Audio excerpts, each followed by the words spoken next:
Paolo Banchero stated that his number one focus headed into the season is to win Rookie of the Year.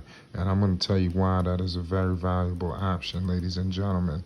And that is going to catapult the Orlando Magic back to Eastern Conference supremacy. This is the this is the piece. This is the cornerstone. Like I stated before, you finally got one. It took forever, for Orlando to, I would say, recover from the good old days of Dwight Howard.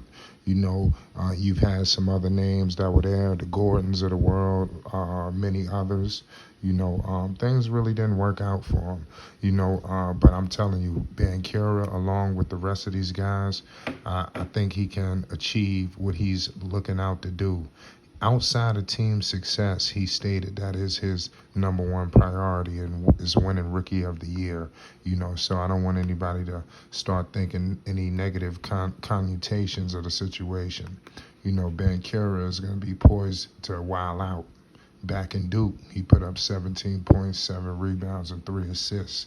I firmly believe that this guy can up his assist game, especially in the NBA game, where the floor is a lot more spread out for him, and that you got hitters all over the place.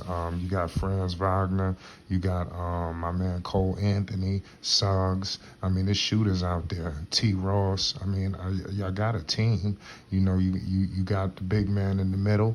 I'm high on the Orlando Magic.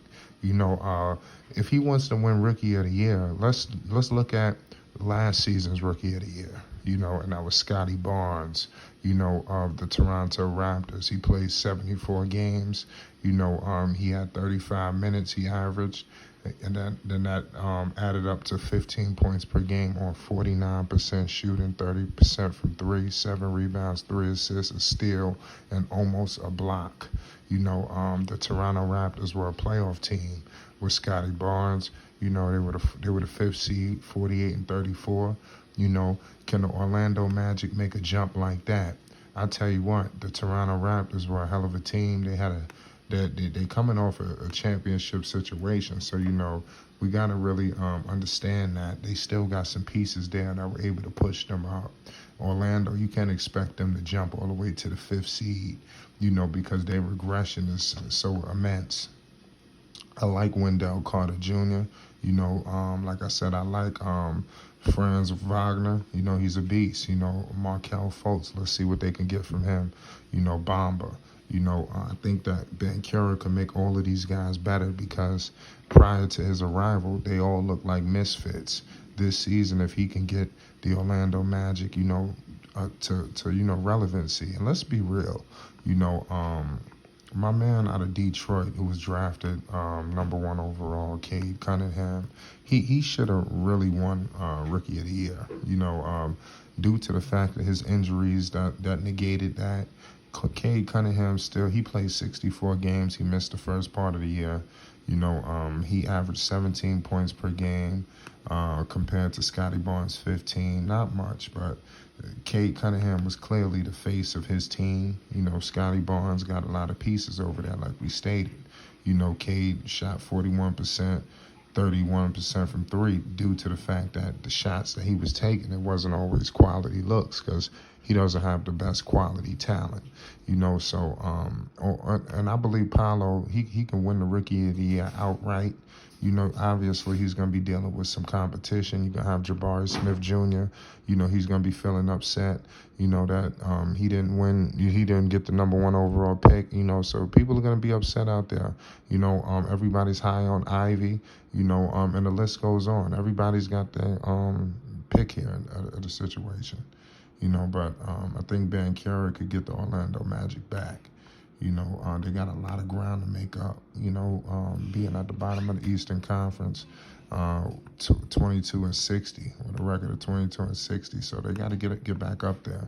Detroit, 23-59, and it's so crazy because we get a first look at them, this season because they open up game 1 against the Detroit Pistons. So that's going to be a game that everybody's going to be looking forward to seeing, including myself. That opens up on the 19th at 7 o'clock Eastern. Orlando will be headed to Detroit, and I think he could stake his claim for Rookie of the Year right there. And then you got the Atlanta Hawks. You know, that's going to be a great game. We all know the situation between him and DeJounte. You know, they've been going at it all summer long. Why not do it at the highest level? I tell you what, if he could start to make his case for Rookie of the Year in these first two games right here, Banchero could get off to a great start. Orlando really got a great start to the season because they got the Detroit Pistons, they got the Hawks, they got Boston, which is tough, but then you got New York, Cleveland, or Charlotte, Dallas. I mean, they could squeak out a few of these games. You know, they got Charlotte again, and Charlotte has been struggling. You know, where people may think they may be struggling with no LaMelo at the start. They got Oklahoma City on the schedule early, so Orlando could get out the gate quick. You know, and Banchero got to carry over all of that. You know, remember, he's a Jordan Brand athlete. He's rolling into his rookie season with a lot of momentum. You know, Michael Jordan, you know, them picked him up with Jordan Brand. You know, a signature shoe is on the horizon. If there's any indication, you know, you see what's going on with Zion Williamson. You see what's going on with my man Luka Doncic. Their signature shoes are out. You know, obviously Banchero's on the next up, but he's got to do something on the floor. You know, and like I said, I think he's going to be a key factor, even with Jordan Brand. You know, I think this guy's going to be the star that Orlando has dreamed of having. Now he's got to put it on the floor. This guy could score on all levels. He could shoot the three. He could shoot the mid range. He could post up, turn around, left, right, hit free throws. You know, put backs. You know, he's just got to put it all together. You know, and then definitely understanding the NBA pace. You know, is a lot quicker. I think he's got to adjust to the pace of the play. You know, so I think everything's gonna work itself out. You know, I got the utmost confidence. Shout out to the whole city of Orlando. If you're rocking with the Orlando Magic, hit that subscribe button. It's Flight Sports, man. We're going to be bringing a whole lot of content this season. We got a season fastly approaching the start of the season. We're about 48 hours or so away from tip-off, ladies and gentlemen. Make this your home. Flight Sports, we're going to got a lot of content coming this season, y'all. You know, we're going to get up out of here, man. Salute to all my Orlando Magic fans. We're going to be putting out content on a lot of the players for Orlando because, like I stated, we're very high on the guys. Franz Wagner, he was in FIBA play. Can we see if that any of that's going to carry over? You know, let's see what's going on with Cole Anthony. You know, what are they going to do with Terrence Ross? Are they going to make any moves? You know, what's up with Gary Harris? You know, Hampton. You know, there's a lot of flexibility here with the Orlando Magic. Let's see if they could put this all together, you know, to make a successful year and bring the Orlando Magic back to Eastern Conference relevancy. It's been a long time since they've been relevant. It's Flight Sports TV. We're going to be documenting it all season long. We out.